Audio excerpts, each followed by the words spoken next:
I mean, I can do charades and mime. Hold on. Stop complaining. Now let's allow recording. This is your galaxy. Okay, you're a host. Go. Yay!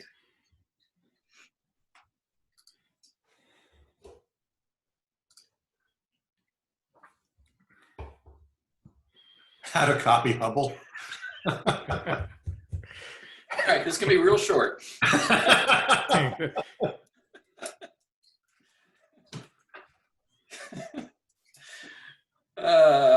Michael, I don't think have I met you face to face before? I think you're on mute. Michael, you're muted. Probably not. I know it was something like eight years of me seeing Meadows in the dark before I saw what he looked like in the light. So I think I'm pretty sure I don't know you. Were you at the observatory when I was there? I picked up a calendar a few weeks back. Was that you? Were you imaging there? If there was a middle-aged guy in a blue coat, probably was me. I don't remember. Yeah, I'm spoiled. I used to come down, but I built myself an observatory, so I do all my imaging at home. My skies are just as bad as Wass's. So, but where's your sky? Well, I'm Bortle 5, so that's probably the same as Was. He's in Shelton. Oh, Shelton. Okay. All right, Shannon, the floor is yours. All right. I'm going to start with one of mine just so I can run through it quickly because I have all the stages. So we don't have to wait. Because I think part of it is it's important to just quickly run through the PixInsight steps because I think from what I've seen, some people are skipping what I do, skipping some of the stages. So this is one of mine. I just picked one that I had a lot of frames on. This is M33. So I have, 235 frames on here. So it's a bunch. If you get a bunch of frames, you get a clean image. So let's see. As we've gone through, and I think Michael Southern showed me this to start with, the median color balancing. Actually, Shannon, you're not changing your screen. It still says the how to copy Hubble. Oh, that's probably for the best. Hang on. Quit out of that. Okay, share screen. Let's go with that one. More better? Yep. Okay, so this is M33. This is what it looks like out of the camera. It's got a color cast. Sometimes it's orange, sometimes it's green. So I think Michael probably showed me this trick with. Hey Shannon, before yes. in the screen transfer function, have you? I know what you're about to do, but can you click that little chain link at the upper left, the little unlink, and re-stretch it? Yeah, click that in the upper left. Yeah, you can reset. Yeah. Yeah. Click the chain at the top first. Yeah, that one, and now re-stretch it. Ooh, what did that do? So, so what that did, what you were doing when you were stretching it, you're linking the red. Actually, if you put your mouse over the red, blue, and green, and then use your mouse wheel just to zoom in a little bit. If you have a mouse wheel, just right there, and just yeah. So if with that chain linked together, you're stretching each of the red, green, and blue channels the same. Equally. Right. Okay. So I actually learned this the other day because I found a PixInsight course on Masters of PixInsight. So I've been watching it, and that little trick right there was like, I'm like, whoa, that's really cool because it certainly gives you a better preview. Yeah. Okay. Cool. Anything else you want to give us, Electron? No. But I think it's doing exactly. I think the end result of that is pretty much where you get to by getting the medians out to the same value. Yeah. Okay. Well, that's really cool. I don't know if I want to put it back on now, but there's a couple things I wanted to show you here. one is, even though it looks pretty close to balance now, you can see I've used 2 sessions here. So there's a little bit of overlap because they were turned at, one of them was turned at a different angle. So you can see where the overlap is between the 2 sessions. This part's lighter, this part's darker. Yep. See? Yep. So that's something I probably could have fixed before I put everything together in PixInsight using linear fits to balance the frames, but I'm just going to do it in Photoshop. You can see it down here too. It's also darker in this corner. Okay, so this is something that I think Steve runs into a lot with gradients and trying to get things black. And so I'm going to deal with that later, but I'm just showing it it's here. You don't just cut them out with a what do you call it, with a crop? You do correct though? You can correct Yeah, them? maybe, but this is the whole frame. So if I want Yeah, the whole frame, that's an awful lot to crop. yeah, that would be cropping a lot to get rid of this. But I'm going to hide it mostly anyways. Okay, so I think everybody already knows this median trick. So if you click on it, I'm going to link these again, and ditch this and bring up a preview and go there.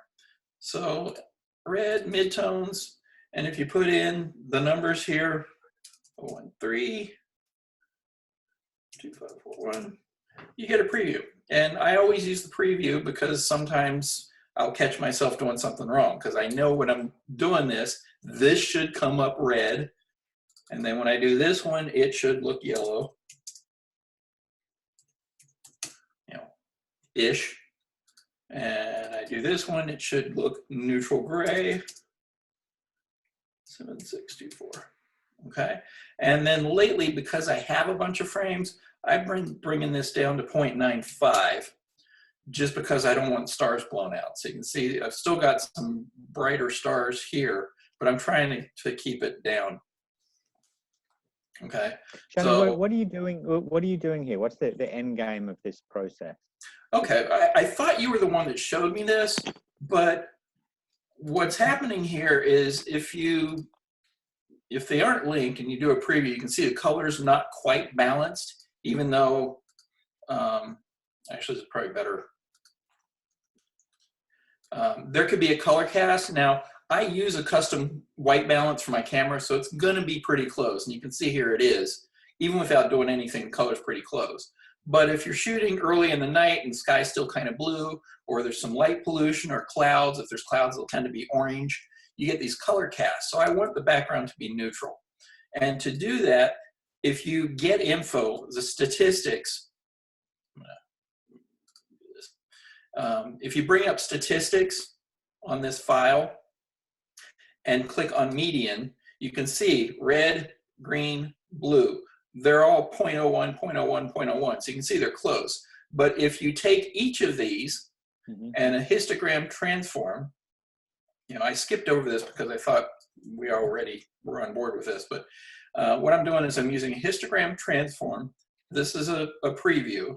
And then I click on the midtones in here for each of these, red, green, and blue. And I type in this value that I got from the statistics. So what I'm doing is I'm typing in each of these, so it's telling the computer, once I run this, it's going to make everything even. It's going to make all of them even. So because overall, this should be a neutral gray or close to it.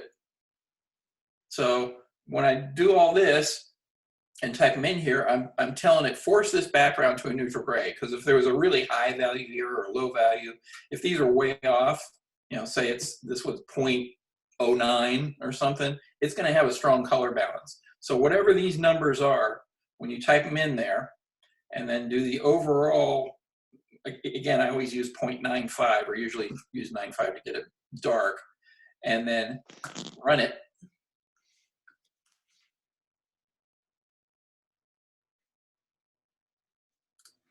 Okay, and now you can see whether they're linked or not, it's neutral. And I mean really neutral. Okay, so that's how I'm neutralizing the color. And it's not to say that it's making it gray, because you can see there's some blue there, There's some yellow. So the colors here, you know, this is an auto stretch, but the color's in there, but now it's neutral. So the color balance is pretty close. All right. So the next step that I run on this. Shannon, this is a very novice question, but the term color balance really does refer to like your white balance, right? Yes. Yeah. Okay. Yeah. There's probably more to it than that, because like I said, if you have light pollution or clouds, especially if there's thin clouds, your colors are going to come out orange or grayish. Grayish orange, just because of that extra haze in there. But when you apply this, it makes everything neutral gray. Okay, so it's fixing the colors. So now we have a color balanced image that has a bunch of noise in it. Anyway, you can see down here, bunch of noise. All right.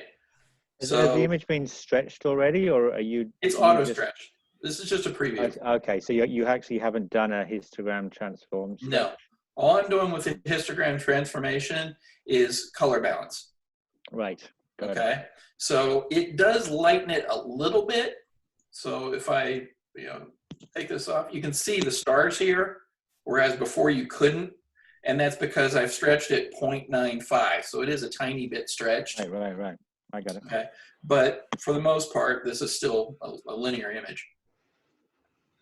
All right. So I'm stretching this back and you can see noisy. So the next part is the noise step. I can ditch this and bring up multi-scale linear. Okay. Maybe this is the part you showed me. There was something that you brought up early when I was to do the multi-scale linear transform first before you stretch it, else you stretch the noise. Yes, that's what it was. Okay, so I do the color balancing first, and maybe I didn't need to now that I know how to unlink the screen transfer function, but I had always done that first, and now I do the linear transform. So these are always the same numbers. I know Steve has a shortcut for this. Stuart probably does by now anyways. Yeah, you can save the parameters if you use. So saving the parameters, I always punch them in. So therefore, I'll never forget them. Where did you get the numbers from, just for interest's sake? I actually found them online looking for this. Yeah. Somebody happened to be using the exact same camera I'm using. Mm-hmm. And he had experimented with all these numbers and he came up with these. Right. So since it's the same camera, perfect. Okay, good. Because I use a slightly different numbers I got from a tutorial. Okay. Well, what he was saying is for this part, he does it in two steps. First is luminance and then chrominance. Chrominance, right. So in luminance, he's saying it matters if you do 3 at 1/3 the amount 3 times, and then 2 at half the amount 2 times, and then 1 time. Okay, and that gives you the luminance. And I already skipped a part. This is why I don't. You got to mask it, right? Yeah, first you want to mask it. So I want a grayscale. I just want the luminance part. Okay, and I auto stretch it. So that's my luminance channel. And I'm going to reset my histogram and apply that auto stretch. Do you need to flip the mask? Beg your pardon? He has to. You have to flip. After he applies it, he'll invert it. Yeah. Right now, I'm just making the thing that I'm going to use as a mask. Okay, so I want the luminance channel, and I've auto stretched it, but you can see it's just an auto stretch. I want to make this auto stretch real, so I'm applying this auto stretch to the bar down here for the histogram transform, and then apply that histogram transform, and take off the auto stretch. Okay. So what I've done is I've made this real. So it's not just a preview. So now I've got an auto stretched applied to the luminance file, and just drag this over here to make it a mask. Okay, that's my mask. So now I'll invert the mask and hide the mask. Okay, and you can see if this is brown, you've got a mask. So I've got that mask on there. I'm going to preview it again. And the other thing I want is a little preview. And I always use some part of the dark area because that's where the noise lives, and a little bit of the lighter parts. Make sure I'm not blowing anything out. So, you know, when you do like here or there, you know, some dark region with some light stuff around it. So that's my preview. And once I have my preview, I can take these values and apply them to the preview. It only takes a second. Okay, looks good. And then click on the other part and apply it to that.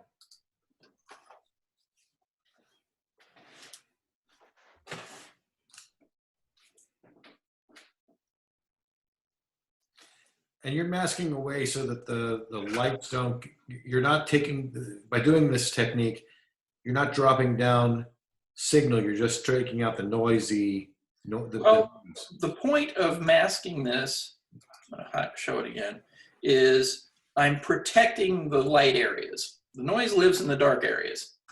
Now, all your noise is in the shadows. So I'm protecting light areas of the nebulosity and the stars, because I don't want to lose any detail in that.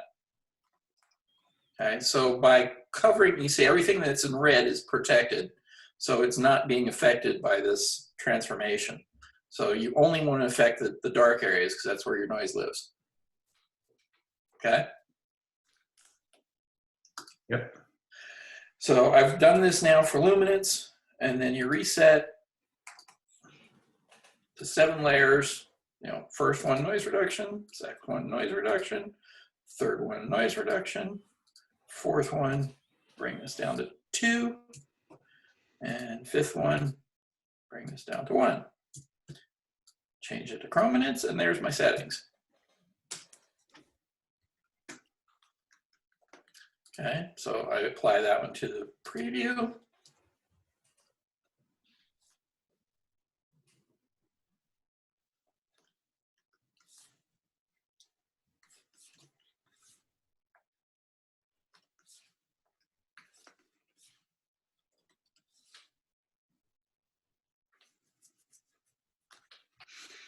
All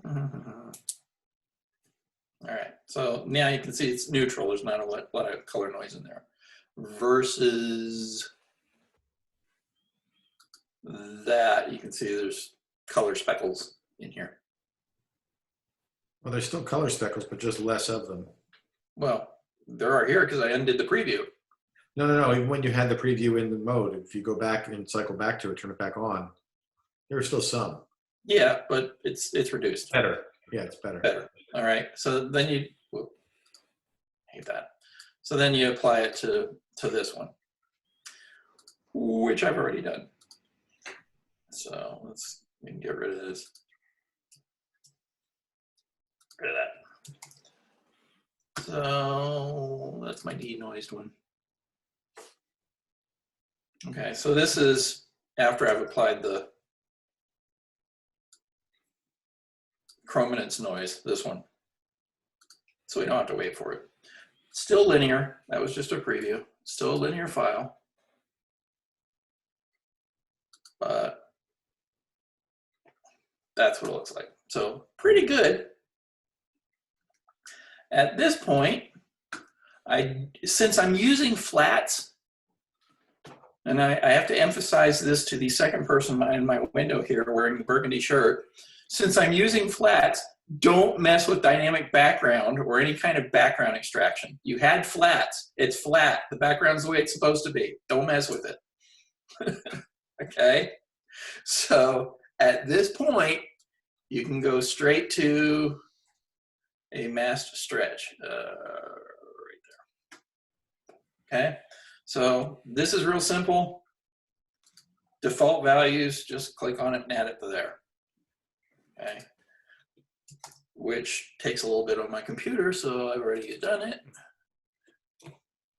That's my masked stretch.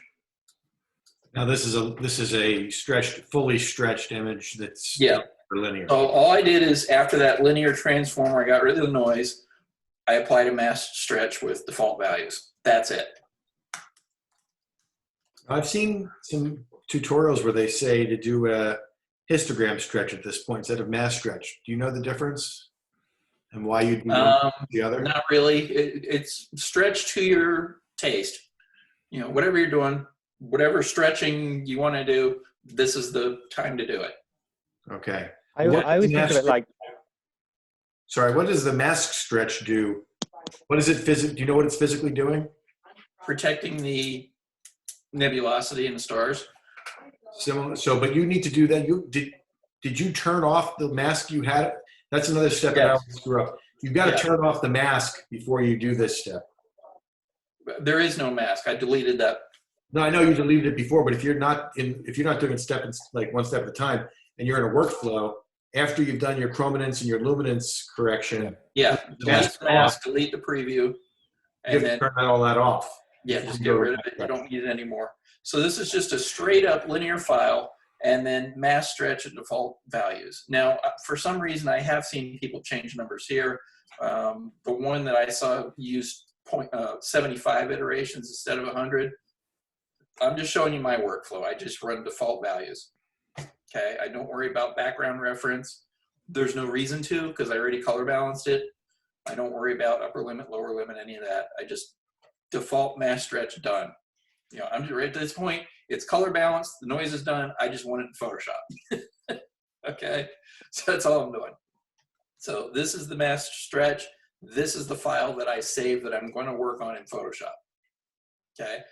So that's as far as you go in PixInsight. You don't take any further than that. Yes, almost.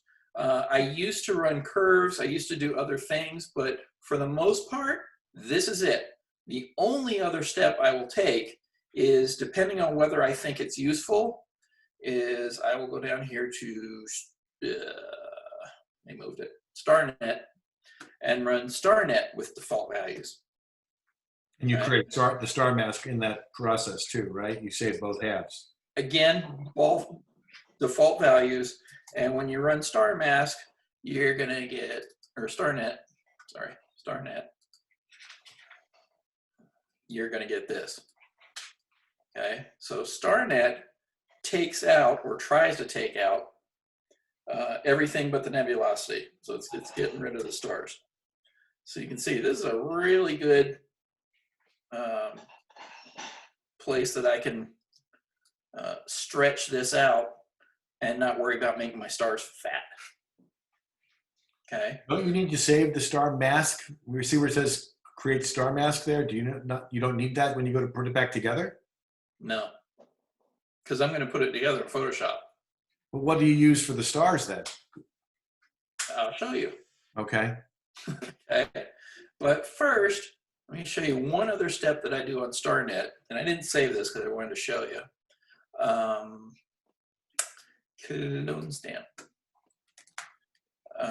Okay, so I'm going to just click here. Radius is, you know, whatever's appropriate, but there's some bright stars here that it didn't take out. There's one here that's sort of a bullseye. You get this a lot if there's bright stars. There's one down here. It looks like a bullseye. There's one there. There's one there. These are not things that I want to stretch. I want to get rid of them. So this was my base star mask, and I am going to get rid of that. Shannon, where does that StarNet live? Is that a new command? It used to be a module that you added on, but in the last, I think, 2 updates ago, they added it. That'll teach me. I haven't updated in a while. It's a new thing. I think they added it in like October or November. It's a really, really cool thing because you just run it with the defaults and you can see what you get. If you stretch this, I'm not having to worry about all this other stuff, you know, all these stars getting stretched with it, so I don't get fat stars.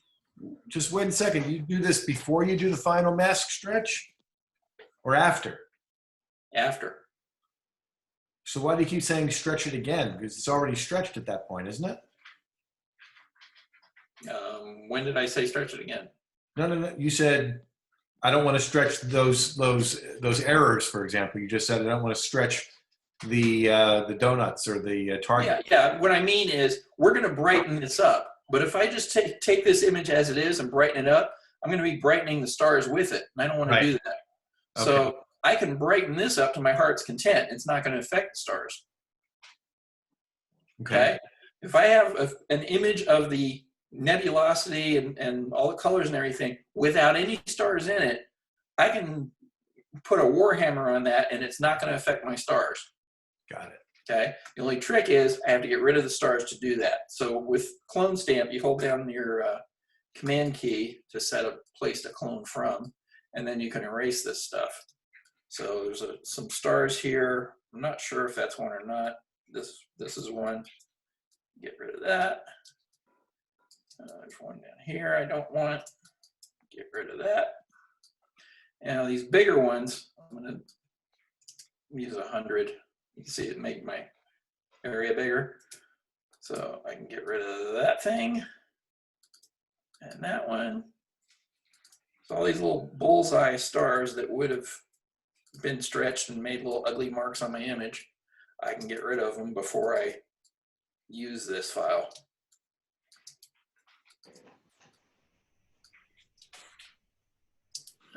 Might as well get rid of that. Yeah, you're going to use this in Photoshop, right? Yes. So you could stamp this out in Photoshop as well, though. Sure you could. As well. Yeah. Yeah, and sometimes I do, but I'm here.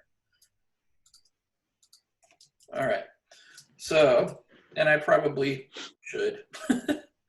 All right, so this is my star net, and I'm going to save this file as a TIFF.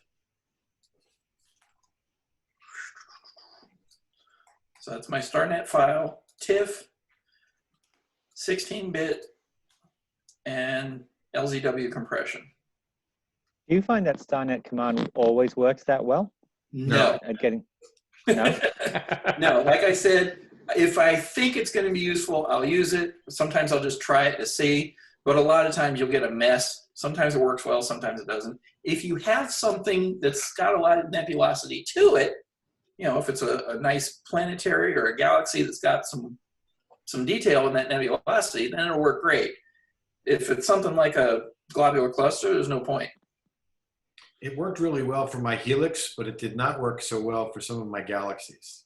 Right. If you have a bunch of bright stars, like if you're doing something around Cygnus and there's a ton of bright stars, it'll have problems with that sometimes. If you're doing Orion, those stars are so bright that you'll get weird halos and just makes it worthless. For this one, I'm going to turn LZW compression off, and I'll show you why in a second. But the point of this is I'm just saving a TIFF. All right? Is LZW lossy or lossless? Lossless. Okay. This one is my stretched image. And I'm going to save this one as a TIFF. And I am going to use LZW compression here. Usually I'm using compression. The other one I turned it off, and I'll show you why in a second. All right, so these are the two files I'm going to need in Photoshop. All right, moving on.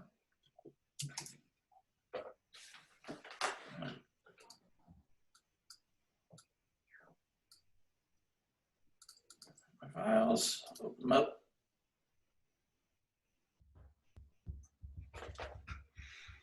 All right, others. Okay, there's my two files. Now, the reason I did not use LZW compression on this one is if you zoom in, that's StarNet. Switch. You're not sharing Photoshop. Oh, sorry. Sorry. Stop share.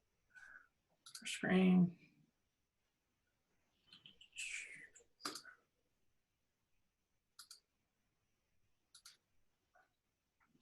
Is that the right window? Can't tell. Yes. Okay. So Photoshop, hide others. All right. So I've got my two files here. The reason I did not stretch or compress this one with LZW, StarNet makes really noisy files. And you can see there's some other stuff in here that I didn't get rid of that I'm not too worried about. Some other little bullseyes, which I could clone out here. And if I was being careful, I probably would. But the point is, we got rid of the noise in the main file. So you can see this is relatively clean. StarNet tends to be a lot noisier. So before I go any further, I'm going to get rid of the noise in StarNet. So you can use Topaz or whatever denoising software you like. I like this one because it's really quick and works great. Even though it's from 2008, it still works. That's the Topaz tool? No, this is called Noise Ninja. They don't make it anymore, but it's been running for me for 12 years now. This isn't the thing that you lost in that upgrade, is it? No. Yeah. So, and this one, you just, hang on, profile image. This is going to be real quick. And take the strength down a little bit, and the color noise up, remove noise. We're not able to see any of those sub windows. Oh, hang on. I keep forgetting that I'm only sharing Windows specific. Yeah, Zoom turned off the ability to share your whole screen recently. Did it really? Yeah, it really did. Oh my God. Okay. Share your whole screen, only independent windows. Sure. All right, so I've already run this. So undo. You see a bunch of noise in here. Yeah. Redo. A lot cleaner. Not perfect, but it's a lot cleaner. So I just run a noise reduction step on this and then save it.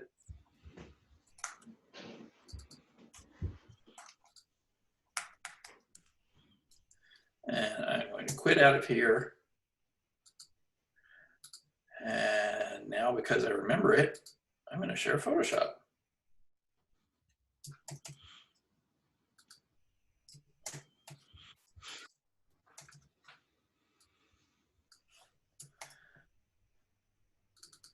Okay, this is the one that I reduced the noise on. So it's a cleaner version. However, because I use noise reduction, it also smudges out some of the detail here. So I'm going to copy this whole thing and paste it over the noisy one. And then erase around my galaxy so you can see less smudgy.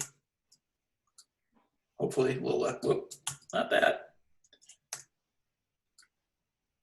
What the heck? You don't, Oh, sorry. I'm on the wrong version. StarNet TIFF. you only have one layer. Yeah, I only have one layer. What happened there?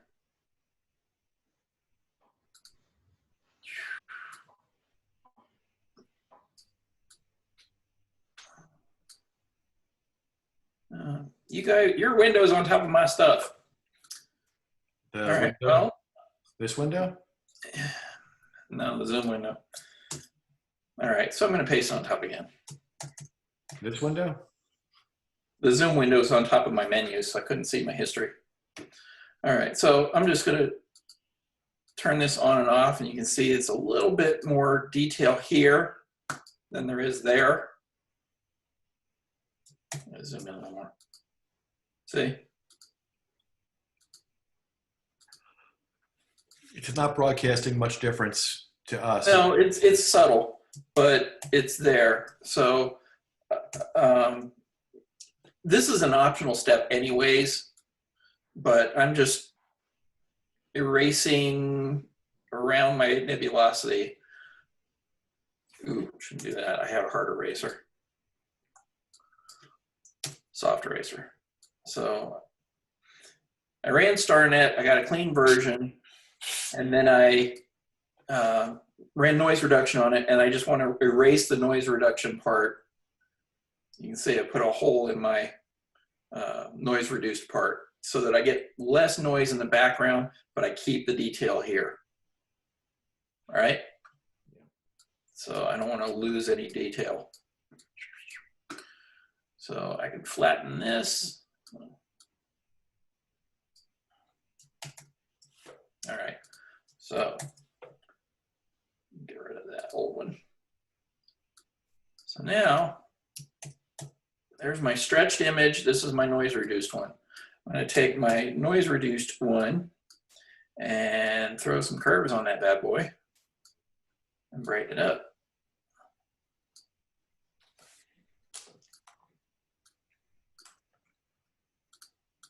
Okay, so a lot more. Are you adding the curves as an adjustment layer or just curves on the image itself?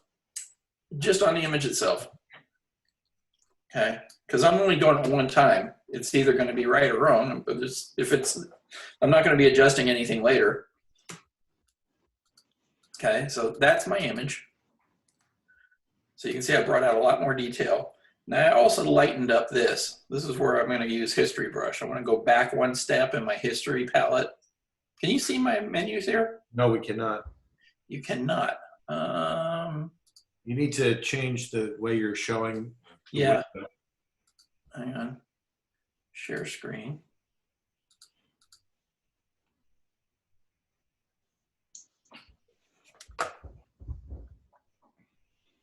So I have to see, am I sharing? It's just sharing the base window. It's not sharing any of the other Photoshop side windows. Now we can see it. All right, sorry. So this is where I made my curves adjustment. So for History Brush, I want to go back one step. You can see it was darker, lighter, darker. So this is the darker version. So this is where I ended up, and I'm going to History Brush back to the darker version because I don't care about any of this. Whoa, that was an eraser tool, sorry. Yikes. All right, so History Brush, that's a clone tool, come on. All right, History Brush.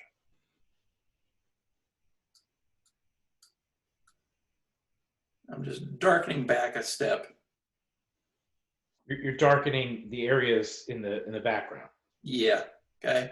So from here to there, you can see all I've done is brighten the center part.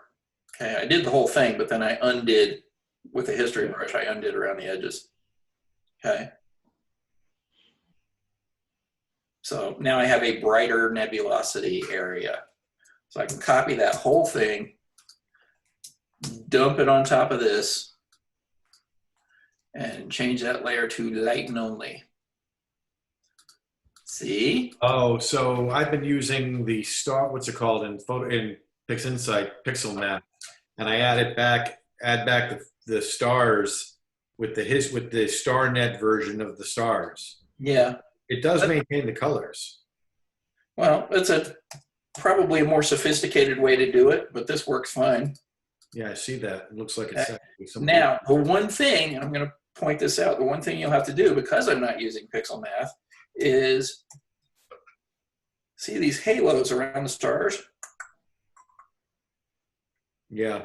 Got little donuts around there? Because I'm telling it lighten only. Oh. Okay?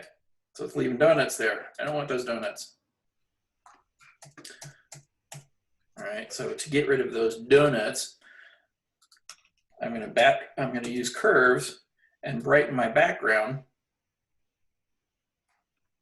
Maybe not as much as I did before with the StarNet version, but it brightened the background.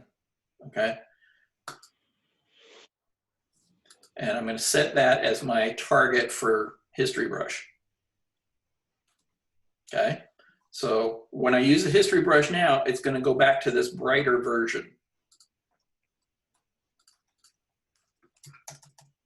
So now if I want, I can use my History Brush. There's history brush. Come on, history brush.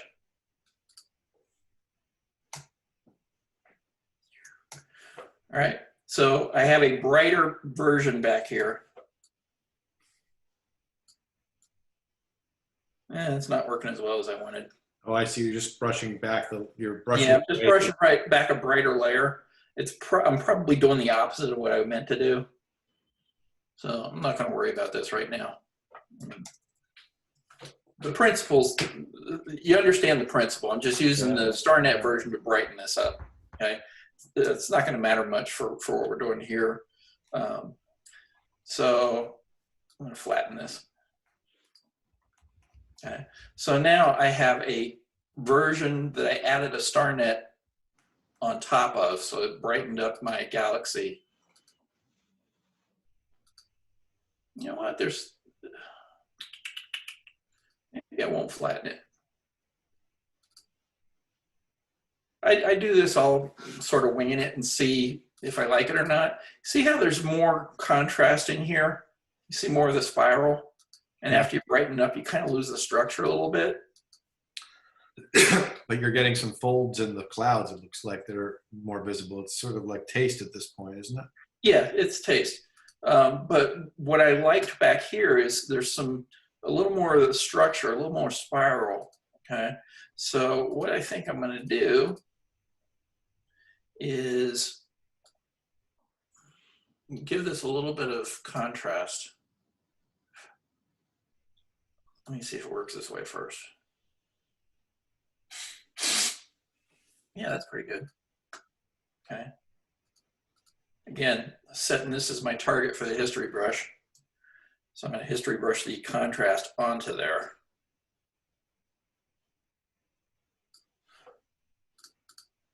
We lost your layers again. You're history brushing back the darker layer, are you? Well, yeah, what I did is I went to this layer, gave it a little more contrast. I could see the structure a little bit, and then save that. See brightness contrast here? I just clicked this in the history palette. This is my target. Whenever you use the history brush, you can see it's the same symbol over here, history brush, history brush. We don't see the menus anymore. All we can see is the one window. Really? I didn't change anything. Yeah, it goes back. There's something that you do that somehow you lose the menus. It's really weird. I think the word you were looking for is annoying. Yeah. Can you see him now? No. No. All right.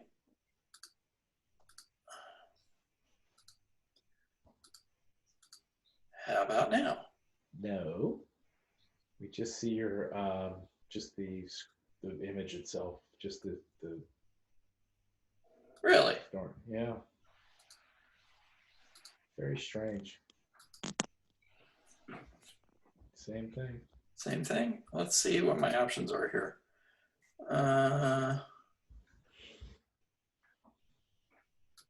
What if I just share my whole shebang? Can you see that? There you go. Yeah, that we could see. Yeah. Okay. All right, thanks, So we David. can do that. Yeah. All right.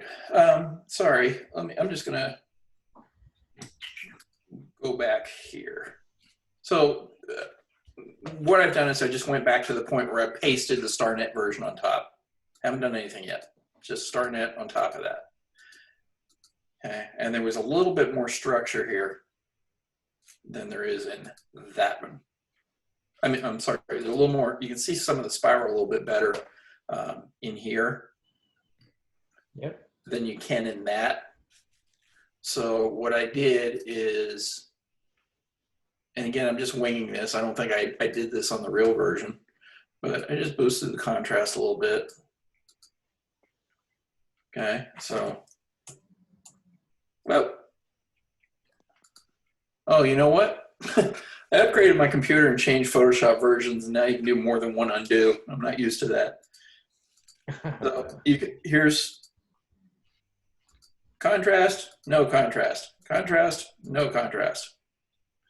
Okay, so I'm going to set this as my target. This contrast version is my target. And history brush and paint that contrast in there a little bit. How'd you end up sharing the entire screen again? That's great. Okay. And set this as lighten only. All right, so now I have a better version. Okay, we're good. And I'm actually going to ghost this back a little bit because I want to see a little more of the stars. So let's go down to 75%. Because you see the stars were disappearing in the center here. And I think it was because I brightened the nebulosity so much that it was becoming brighter than the stars. So it's covering them up when I put it in light and only mode. So I just ghosted it back a little bit. You know, I've still enhanced the target more than I would have otherwise without the star net. So here's where I'm at, flatten it. Okay, so now I can work on my image. Now's the part that Steve wants to see. Colors.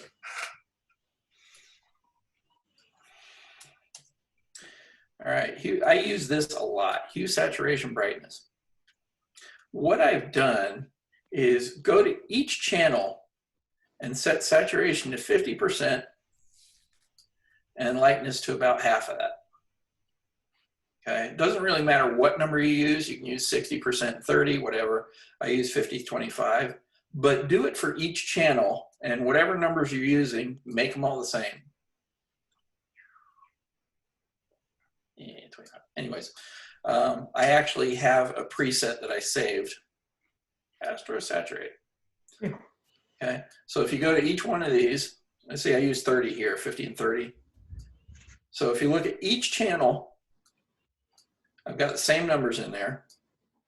Saturation is really boosted, lightness is boosted less, you know, half or maybe a little more than half. But overall, the master is still at 0. It won't work if you use this on the master. You have to do it on the individual channels. Okay, but look with the preview. The color's showing up. Okay, I'm going to apply this as is. And just to show you how much of a difference it makes, I'm going to do it again. Astrosaturate. See how much color's coming out now?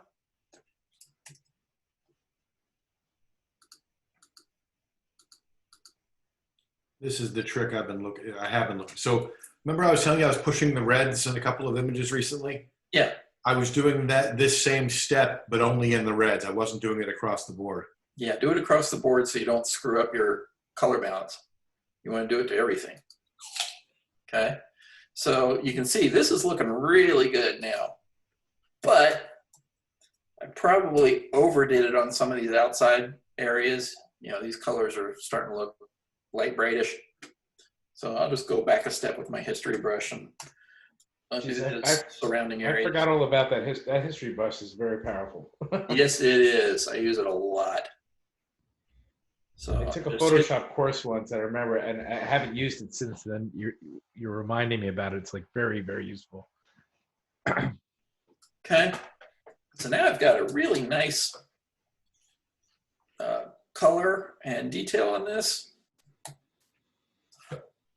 All right. Now, one of the other tricks that, we didn't even do the Nick tool, the Nick trick. Is it time? You're not ready for that yet, are you? I thought it was last. Yeah, step. I usually do that before I mess with the colors. Oh, But that's all right. That's all right. So I know Michael's not familiar with the Nick trick. Stuart's played with it. So the Nick trick is something that I figured out by myself. I have not seen this anywhere else. So all I'm going to do is duplicate the whole layer. So I've got the same thing here. And go to Nick Tools, Silver Effects. Is that out of the box, that command? No, Nick Tools Definitely not. is a plugin. Plug in? Oh. Okay, there are probably similar things, but this one later. What I use this for, I'll show you. There's a preset called High Structure Harsh, and look at how much structure that pulls in. Okay, it also brightens the stars there. So what I want to do is change this grain to soft, all the way to soft, and protect my highlights and bring down the brightness about 10, somewhere there. Okay, so the trick is you're duplicating the layer using Nick Tools silver effects with the preset high structure harsh. Okay, I click OK. And I don't like the way this version works. It takes a while.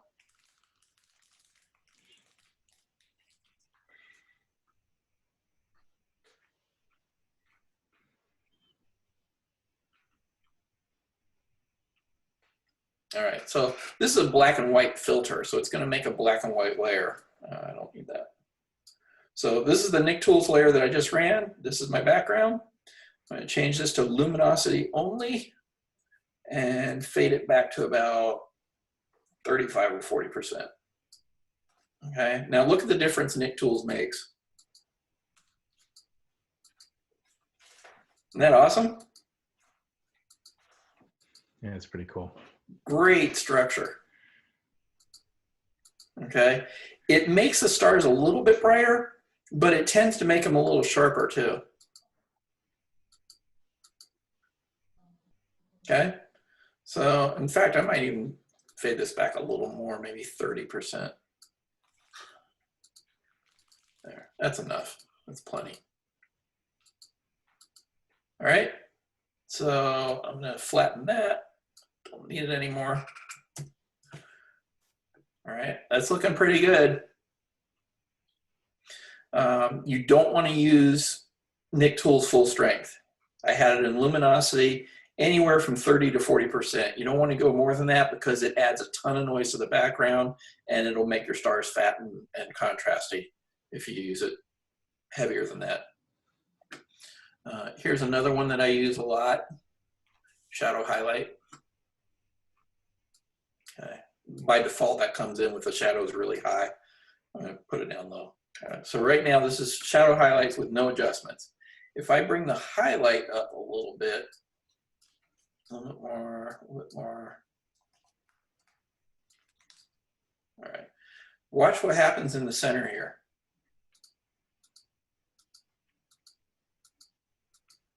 See? It's recovering some detail from the center.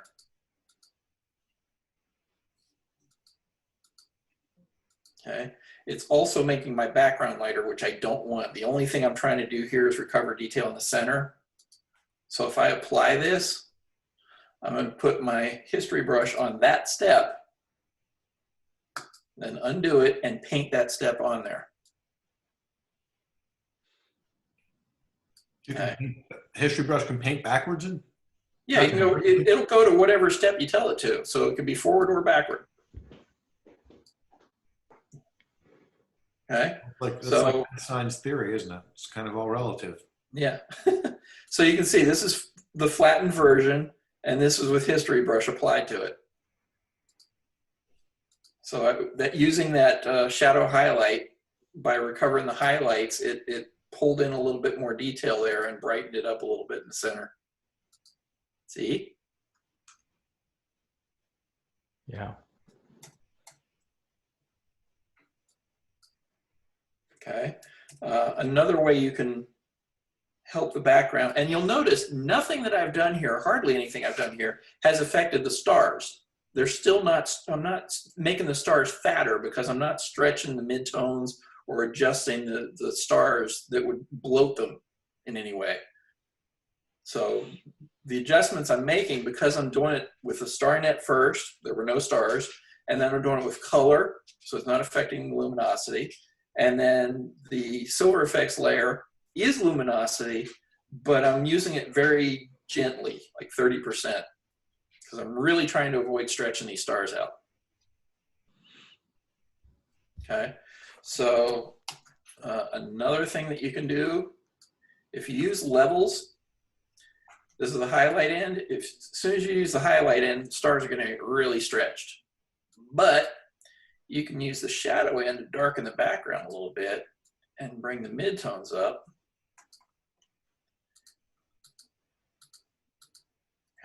let's go a little more.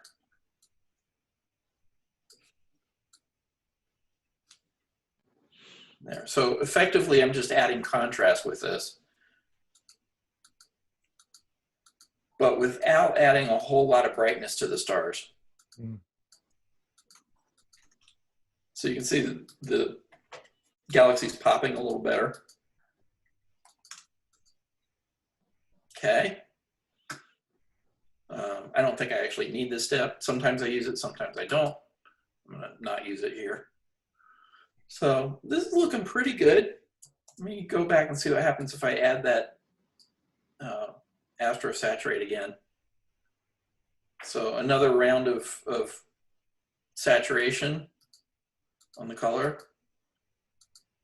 So that actually looks a little too much.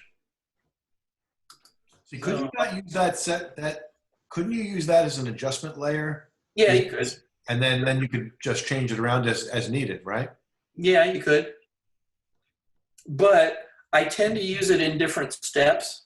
Like I'll use it here, and then I'll run a few steps, and I'll use it somewhere else. I'll run a few steps. And some of these steps, like the silver effects, the Nick tools, you need to do it with everything on a single layer. So an adjustment layer is not going to help you there. That's adjustment layer can adjust everything below. Yeah, it can.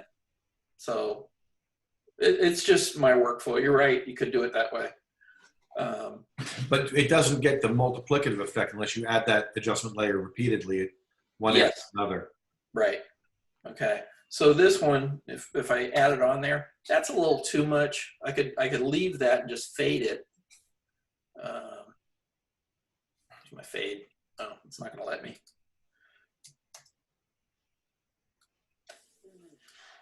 Come on. Astro Saturate. Now I can fade it. Fade. I give it like 40% or 45. So that looks pretty good for the galaxy for color. Okay. Out here, again, too much. So I'm going to set that as my target, that saturation, and go back before I did any of that, and then use my history brush and paint that on.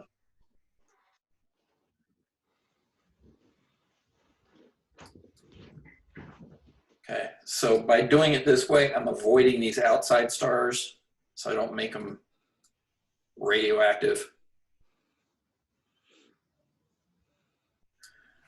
Okay, and now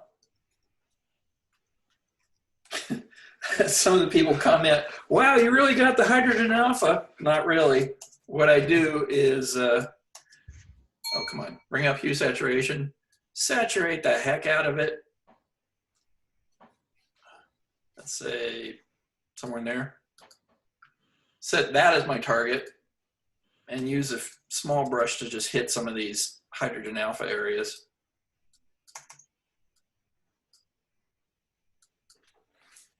So all these red spots. Okay, and for that matter, you could get some of these teal areas too. So you can pick some of the highlights. And essentially, I'm just painting on the saturation where I want selectively. Do it right there too. Okay. If the tone is too much one way or the other, like right now, to me it looks kind of greenish. Are you seeing that? A little bit. It's hard to see the green tints, but it's like a little tiny bit of a green tinge. A lot of times on mine, neutral doesn't seem neutral to me, so I'll use a cyan filter, very light, like 4%, or cooling filter, 4%. See? it's not the codec for Zoom isn't so good. It's not. I can't see the difference. Okay. I see it. It's very subtle. It is subtle. Again, 4%. But you can, if you look in here, these areas, if I turn that on and off, Yes, now I can see it. and it's more subtle with cyan than the cooling filter. Cooling filter is a little more obvious. Yeah. See? So sometimes I'll use a cooling filter and maybe paint that into the arms because the arms tend to be blue. Right now it's making the whole thing look blue, so I'm not going to bother. But you get the idea. I mean, that's the general principle. So if this was like a red thing, like the Pelican, like Stuart had a Pelican a few weeks ago, and I just pushed the crap out of the red. I mean, it made it look good, but it didn't. I probably lost data given what you've just shown. Right, and you want to do red and magenta and maybe yellow at the same time, not just red. Because if you don't, you'll get noise and banding because they're so close together. So you want to get all the like colors together. I dropped his Pelican in the transfer folder. When you're done with this, maybe you could take a few minutes on that. All right. Let me show you lastly on this. I am going to duplicate this layer. Actually, no, I'm not. I'm going to not duplicate this layer. I'm going to make an adjustment layer with levels. And just bring midtones up here.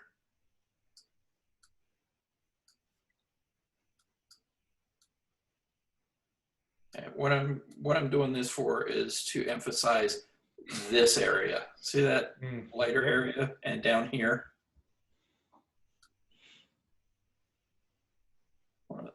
I'm just doing it so I can see where I'm working. Okay. So think of this as a preview. I'm just brightening it up so I can see it. All right, so take my background and I'm going to make it darker. About there. So I've darkened this area. Yeah, I darkened the whole thing, but I'm using my history brush. I'm going to make that my target. Wow, that's really... Okay, so now the right way to do it would be, you know, draw a line here and use a fuzzy thing. I'm just going to do it rough. Look at that. Sure beats cropping and losing data. Yeah, actually, I'm put right there and up there. And I'm going to make a smaller brush just to get closer. Oh, too much. Oh, my opacity is at 50%. That's why it came in. I wasn't paying attention to my history brush. That's why I'm kind of losing my steps. All right, so that more or less matches. Down here, it's lighter, so I'm going to lighten that layer. Come on.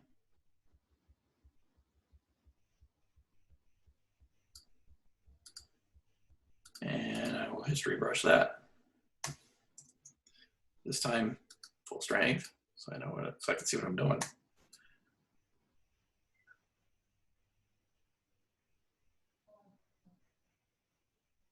Okay, now because my adjustment layer is emphasizing it, if I turn that off, you can't see it at all. Or maybe you can a little bit here, but for the most part, it's hidden. Okay, so you could do the same thing with gradients. You know, make the whole thing darker, you know, like that, and then use a history brush to paint the darkness in instead of masking and dynamic background instruction and everything, because then you're messing up your background. I mean, you can see here, my background is not black. It is sort of over here, but there's tonality in here. This is where you and I differ. Yes, it is. And there's another little trick I use, and actually there's a nice galaxy right there. Oh, wow. The trick that I will use to sort of fake you out and make you think that the background's dark is darken it with levels a little bit and set that as my target for the history brush. Okay. And then just go around the edges.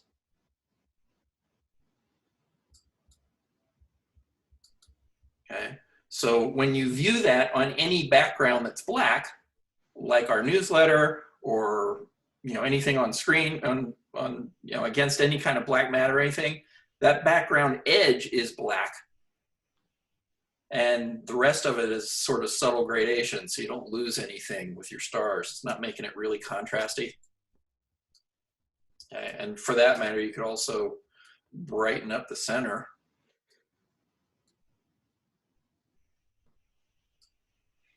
I tend to pull this down on the top so that I'm not brightening up my stars. And paint that on.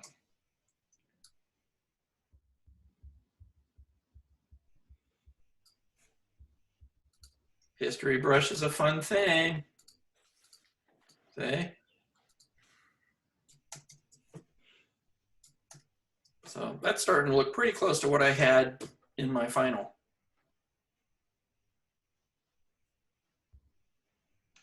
Okay. Yeah. Very cool. So that's my basic workflow. I'm not going to save this. Let's see, I'll open up. This was my final.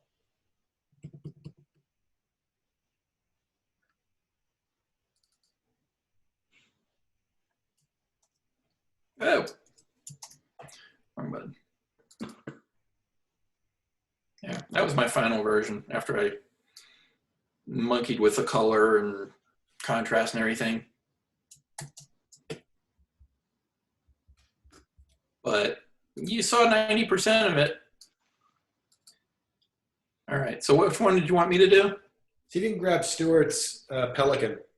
Out of your folder? Yeah, I dropped it in there. Okay.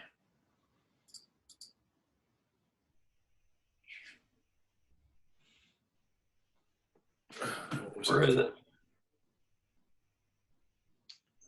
That's probably the 04. 04, I think, is it? It didn't may not be. Yeah, it says Stuart. Yeah, that's my convention. Okay. Download. Okay, so this is a TIFF that's already been through PixInsight? Yeah. Yeah. All right. And this is the step which I get dumbfounded. Like, I got to turn my lights off so I can. It's better to have the lights down, I think. All right, looks like you were using a filter here, so the color's kind of funky. Yeah, that's with the HA and 03 filter. All right. Okay. Well, first things first. Duplicate the layer and run Nick tools. So do the Nick trick first. You have to duplicate the layer for the Nick trick because it creates a new layer. Old habits die hard. The version that I had, you did. Maybe this one you don't. I see. Do you? Yeah. Okay. Okay, so there's Nick trick. Change my grain to soft. Protect my highlights. Brighten this down a little bit. Man, maybe it doesn't have to be down that much on this one. Okay.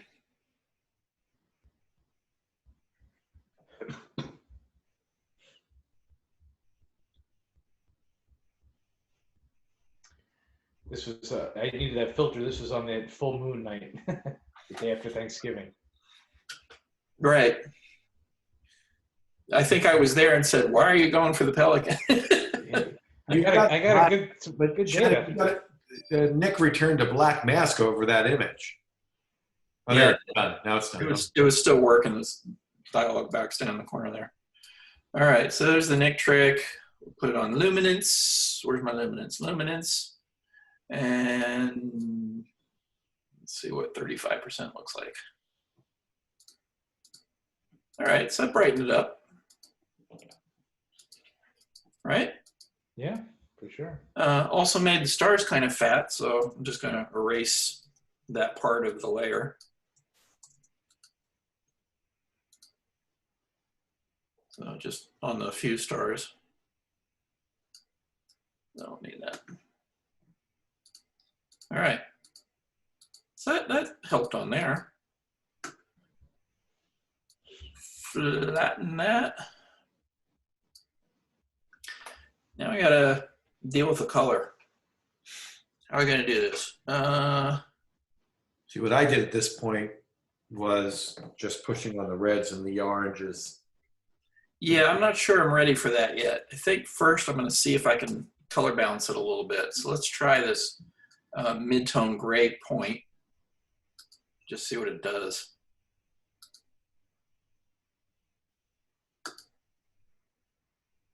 Make sure it's working. Yeah, it's working. That's not really having much of an effect. All right, so I'm not going to do that. Let's try my Astrosaturate. Well, that brings it out. Yeah, it does a lot. Is that what you did on my jellyfish, the Astrosaturate trick? Yeah, more than once. Okay, now this helped a lot. All right, so this is looking pretty good. I'd probably run noise reduction because you can see there's a lot of color chrominance noise in here. So there's color pixels in here.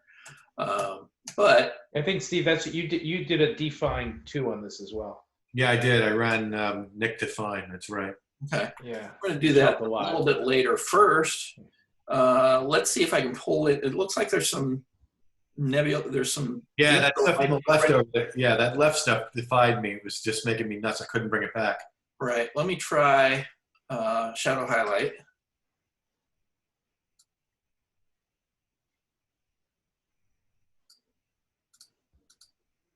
Bring some of it back. What I ended up doing was I made two layers. I made one layer with the right half of the image and the other layer with the left half, and then I worked on the left half and merged it back to the right half to try to bring that stuff back. Yeah. All right. So I'm going to do something like that and brighten up with a curve. I don't want to get these stars funky compared to the right side though, so maybe I won't. I got to fix this color though. Let's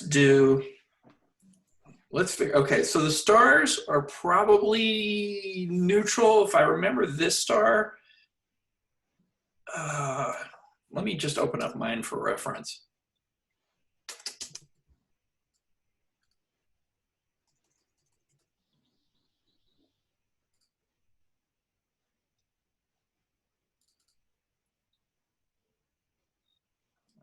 So yeah, that star is blue. I thought so. Okay, so we've got a green star that's supposed to be a blue star. And this reddish stuff in here is more magenta-ish. All these stars in the background look like they have a green or yellow cast to them. I'm guessing this filter is not supposed to be neutral. You know, it's like a bicolor filter.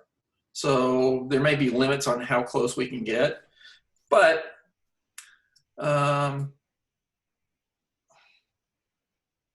let's start with the stars here. Let's do image, adjust, color filter. Okay, I want to get this more blue. So let's go deep blue. That's not doing it. Wow. That's better. Actually, that's almost fixing everything. But you got to bring back the reds from the other. Do you history brush back the reds? Maybe. So let's get this. I'm gonna go even more. Let's get that blue. That's too much. You can see the background stars here getting blue, which I don't want. They should be neutral. So let's say that's pretty good.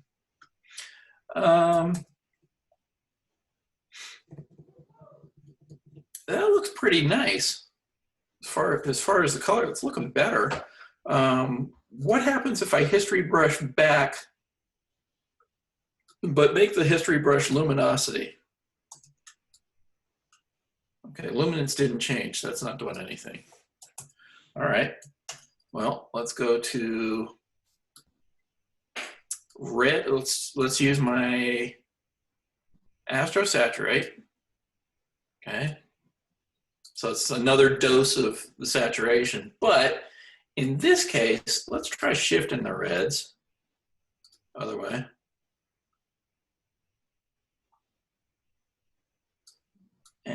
magentas. 6, 6. All right, we're going to have to lighten those a lot more. 43, 43. I've got a question about the star net. Mhm. How do you run that? Do you just run it with the? Default.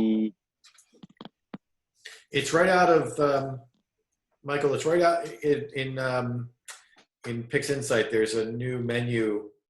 I forget the name of it, but it's nested in there, or it's in just a process. If you look at the entire list, It's in the it's in the masking tray. You just click the default. Just run it. Yeah, so I have had an old version. I just downloaded the new version. I'm trying to run it, and it says it's invalid operation. Do you have to put a mask? Oh, they're saying there's something you also have to do when you install it. The install is a two-step process. You've got to install a file that contains weights for the darks and the lights. Yeah, they're in there. So let's go. Tell it they're in there. You got to point it to the right. Here, I'll show you. Oh, yeah, I see that RGB Process masking. Darn it. Okay, so what you're looking for is these. These are missing. That's it. Got it. All right. So if you click, I think the button's over here, but there's a place where you click. They're actually in there. The wrench. You just got to point it there. Got it. Yeah. So you just have to point it to those two, and then it'll work. Yep, and it's the wrench that clicks on that, I think. Yeah, that's right. So click on that, and you can see. They're in that. Yeah, they're in the StarNet folder. I mean, not StarNet. They were in PixInsight. Yeah, they're in PixInsight in library, I believe, right there. Yeah. Okay, so that's the RGB. That's the grayscale. So PixInsight and then library. Yep.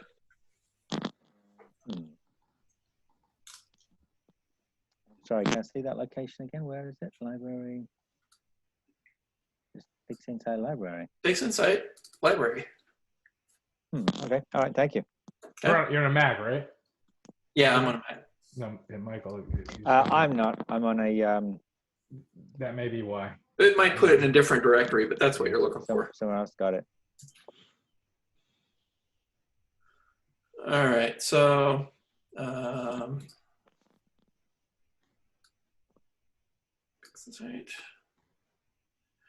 All right, so let's see. Color's actually starting to look pretty good.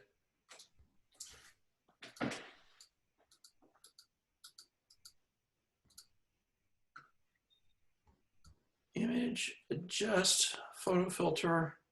I'm going to go with cooling filter.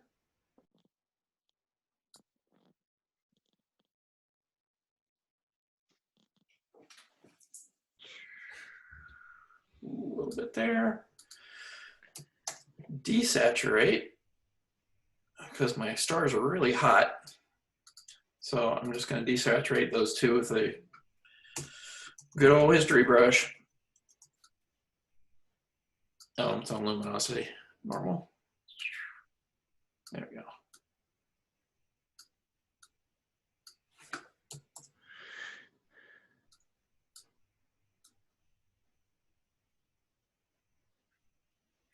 Yeah, I'm not sure you could make really natural color out of this just because it's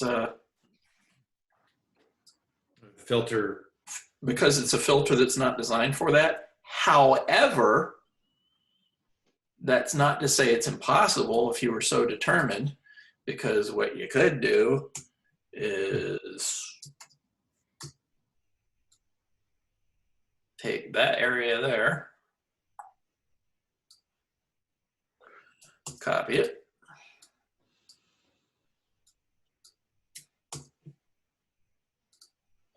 edit, convert to profile,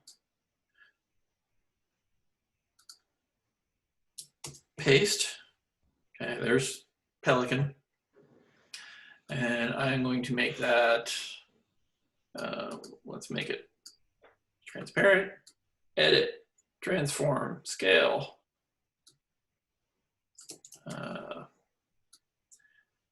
different version of Photoshop is scaling a different way now. That seems to be about right.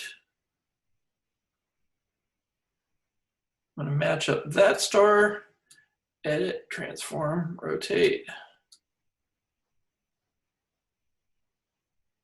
I'm going to have to go a little bit bigger. Scale.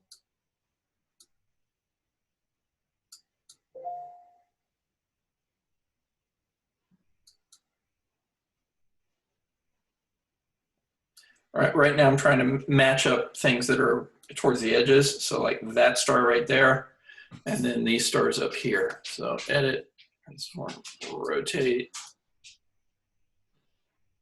Got it a little too big. Scale. You gotta run it through PixInsight registration. Actually, you could do that here too. You can just register layers. Where do you do register layers? Here, I'll just do it. Deselect. I'll make this 100%. Duplicate that layer. And it's right here. Edit, auto align layers. What? And it'll stretch the size too? Yeah.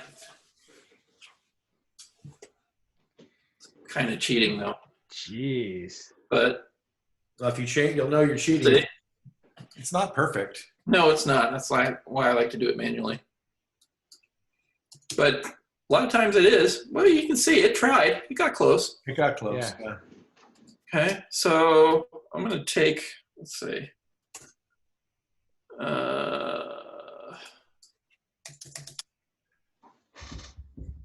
Crop this. Okay, I know I'm close.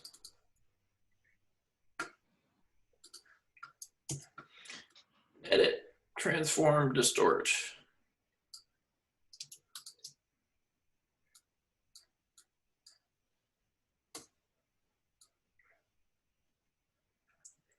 I want that. Oh, that was already close. In the top corner. Over here. What I'm doing, this doesn't even have to be perfect. Okay, so it's pretty well registered here, right? Doesn't have to be perfect. I'm going to erase this mess here.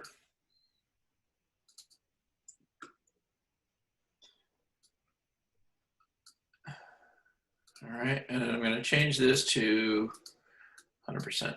All right, so this is my file on top, and that's Stuart's underneath.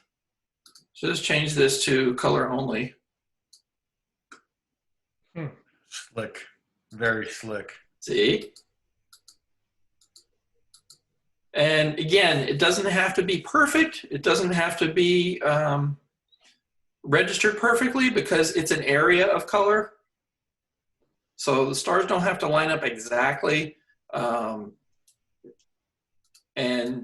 a lot of times you don't need 100% color if you're just mapping it. You know, 60% is probably fine for a lot of these, especially if it's not that far off. And then you can take what's underneath and saturate to your heart's content, and it's still going to be mapped to the color of the one above it. So you can see I'm getting orange stars in here and blue stars over here. There's an orange star, so you know it's neutral because it's got a variety of color on the stars. So that's one way you can force the color to match. You did actually introduce some noise, it looks like, too. Maybe. I don't think so. I think it was already there. You just couldn't tell because of the. Maybe. Maybe. I thought you had a pretty smooth image, actually. Okay. Well, you can always fade this back too. Yeah. You know, 68%, whatever. But that way your color will match. And Yeah. if you need a reference file to do something like that, just go to Astrobin. Yeah. And you can, or Wikipedia or whatever, if you can find a large reference file of whatever image you're looking at and you like the color, you can use that to map. And it doesn't have to be high, it doesn't have to be the same resolution, it doesn't have to be perfectly aligned. It's just the area that you're mapping the color to. Interesting, yeah. Very cool. Okay. So that's something that I would tend to do in just desperate situations. I don't like using other people's data, but I'll use one of my old shots if the color looks better. And for example, you could shoot this in RGB and get good color, and then shoot another version with narrowband or your filter here and get good luminosity. Put your color version over your luminosity version and map it. Yeah. Okay. Cool. Listen, I'm gonna have to we should start wrapping up. Okay. As much as I want to do this more, I did promise my wife I'd do something with her yet tonight. Let me show you one thing before we go. Okay. Drop that. Oh, come on.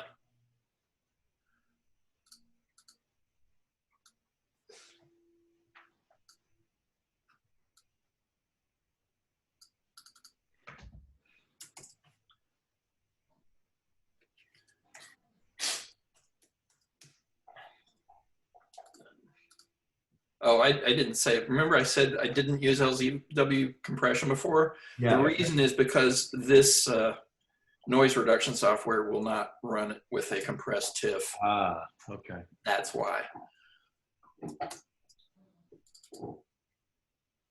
Oh, that has to run in a file?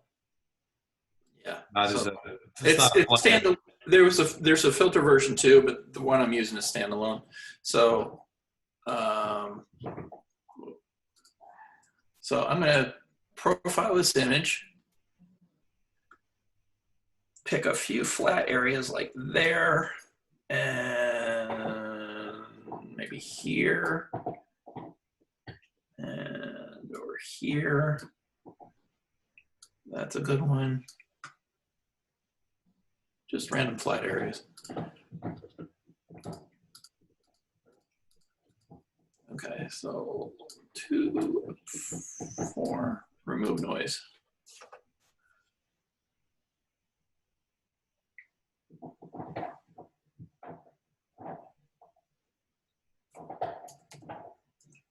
That looks better. Yeah. Sure does. Okay, so what you can do, you reduce the noise with whatever software you want, and then take this. Color map that one? Not exactly, no, not color map it, but bring it into your Photoshop version. Copy, paste. Okay, and just paste it on top of your color version. You can see there's less noise. And anywhere where you might want more detail, like in the lighter areas, just erase that the lighter, so you preserve the detail. Yeah. Any of the really bright areas aren't going to have a lot of noise anyways, and all you're doing is smudging up the detail if you run noise reduction on that. So I'll tend to run noise reduction and then just erase it over the brightest areas and leave it on the background and surrounding parts. Yeah. Okay. Very cool. Excellent. All right. So Thanks, everybody. Thank you, Shannon. I'm going to stop the video. Hold on.